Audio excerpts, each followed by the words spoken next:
I was 25 when I accompanied my younger sister, Emily, 22, on her dream honeymoon to Bali, Indonesia. We had been planning this trip for months, and I couldn't wait to celebrate her recent wedding to her husband, Ryan, 28.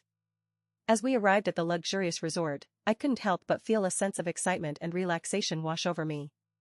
The first few days were paradise, crystal clear waters, stunning sunsets, and quality time with my sister.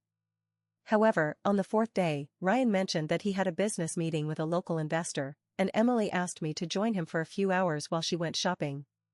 I agreed, thinking it would be a great opportunity to get to know Ryan better.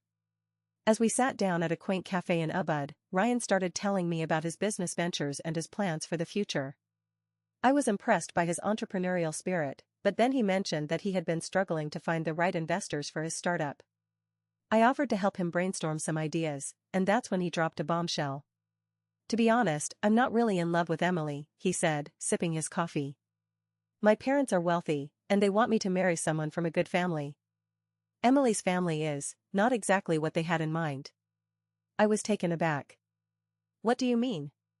I asked, trying to process what I was hearing. "Well, her parents are a bit unconventional. They're hippies, and they don't have a lot of money. My parents think Emily's not the right fit for me, but I feel sorry for her.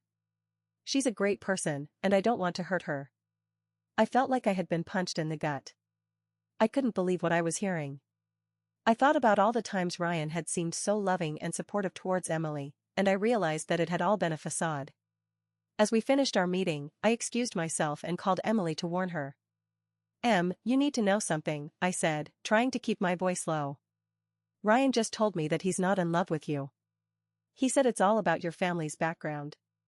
There was a pause on the other end of the line. "What? That's not true. He loves me." I hesitated, unsure of what to say. I think it's true. You deserve better than someone who doesn't love you for who you are." The rest of the trip was a blur. Emily was devastated, and Ryan tried to cover his tracks, but it was too late. The damage was done.